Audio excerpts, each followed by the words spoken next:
salaamaaleykum wa rahmatullahi wa barakaatu. Mbokki jullit yi mbokki taalibe yi ñu ngi leen di nuyu di leen ziyaare di ñaan su boroom di ñu defal jàmm fu ñu mën a nekk.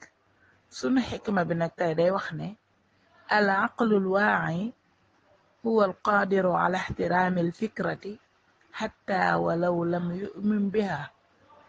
nee na xel mu xam dëgg, xel mu ràññee moom mooy mën a respecté beneen xalaat même su fekkee ne sax moom xalaat boobee àndu ci gëmu ko.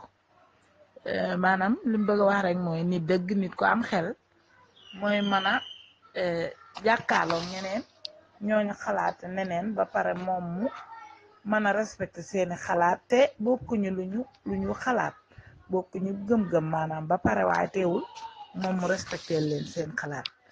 ndax itam nit il faut mu nangu ne moom dong nekkut ci àddina si te ñi fi nekk dañ fi am ay droit moom ni mu ko fi amee sañ xalaat itam nag yàlla jox leen am xel, kon dafa war a nangu ne dub xalaatam kese mooy jub wala xalaat yu ànd kese mooy jub.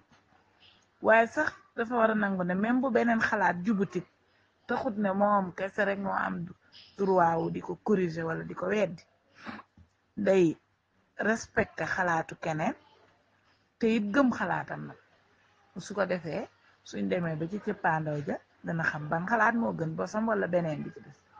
loolu nit ku nite dëgg moo koy def. am na ñoo xam ne nag ku bokkut ak ñoom xalaat rek pour ñoom yow amoom xel wala sax nite woo wala sax daal say wax jërul a déglu.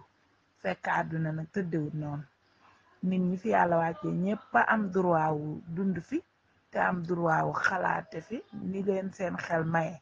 su boobaa nag soo toppee xalaat bi ke topp xalaat be ca mujjantal ba la ñuy doog a xame kan moo gën la xalaat. kon daal loolu bokk na ci ak nite dëgg daal.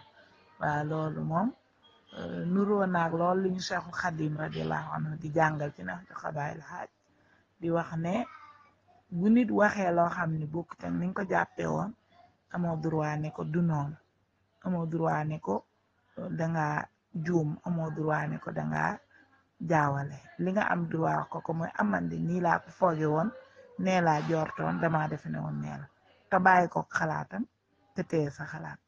ñu ngi sant ñëpp di gërëm di jéggulu. wassalaamu aleykum wa rahmatullah.